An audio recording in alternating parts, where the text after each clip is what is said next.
منطقي شخص يشتري 5 طقم قنفة في بيت واحد؟ احنا العراقيين منو من عندنا يحط 5 طقم قنفات في بيته؟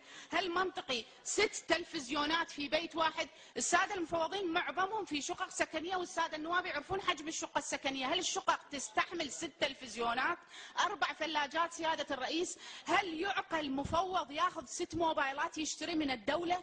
هل يعقل الدولة تصرف على المفوض شهريا منظومة انترنت في بيته؟ ملزم الدولة تشتري لي منظومة انترنت وتصرف عليها 400 بين ال 400 و 500 دولار شهريا؟ هل الدولة ملزمة حجلة الطفل تشتريها من أموال الدولة لمفوض سيادة الرئيس؟ حجلة الطفل ب 35 ألف دينار. وصل استلام حجلة الطفل سيادة الرئيس. زوالي ما لذ وطاب تركي وأنقرة ومصري يعني تلفزيونات. أكو أشياء ترفية سيادة الرئيس، خلاط توابل، مثرامة لحم، فيل نحاسي صغير، فيل نحاسي كبير، سمكة حرشوفية، منظم غاز، منشر غسيل سيادة الرئيس، خاوليات حمام. الدولة ملزمة هاي قضايانا الشخصية تشتريها، إن قضايا أطفالنا.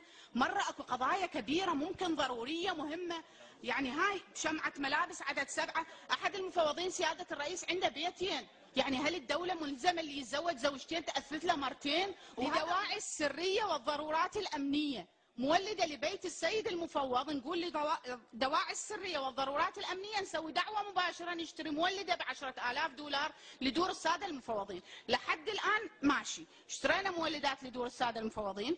قرار في نفس الجلسة تخصيص مبلغ 12 مليون دينار لشراء كرفان لدور السادة المفوضين، هم مشينا. هاي المولدات اشترتها الدولة للسادة المفوضين. هل ملزمة الدولة بدفع أموال الغاز يصرف شهريا لدور السادة المفوضين؟ ملزمة الدولة تسدد غاز لدورهم؟ تقول لي ماكو. اقول لك هذا المستند وبامكاننا نطبعه ونوزعه على الساده النواب. هاي المستندات السلف اللي مستلمه باسم الساده المفوضين، واذا تحبون اذكر تلفزيون عنده وانا ايش معرفني؟ لا اترك القرار لكم وانتم اللي تحكمون عليه. بطانيات وسادات دواشق اسفنج.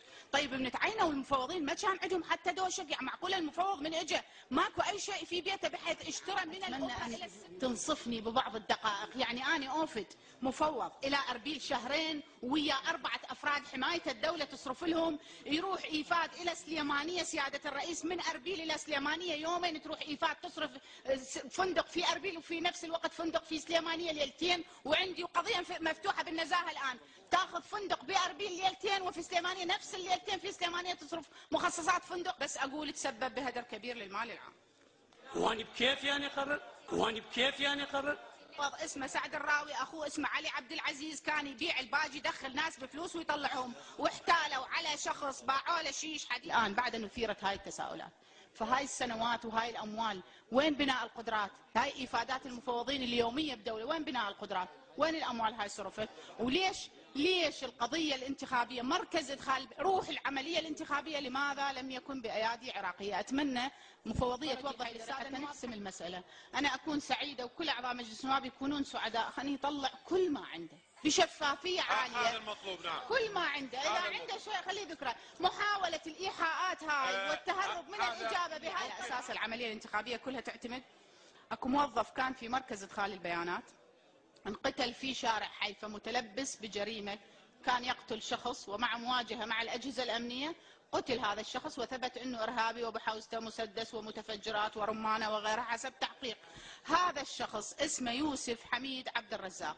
سياده الرئيس اجاهم اخبار من مركز الشرطه موظف عندكم، لان ورا ما انقتل لقوا باجه مال المفوضيه عنده. اكتشفوا ورا شهرين يداوم مركز ادخال البيانات سياده الرئيس، يطب ويطلع ويشتغل كل شيء طبيعي واصولي. ورا من قتل اكتشفوا انه ما صادر له امر تعيين هذا الموظف. عنده باج مركز ادخال البيانات وباج مفوضيه. طبعا هو اخو حمايه احد الساده المفوضين ما راح اذكر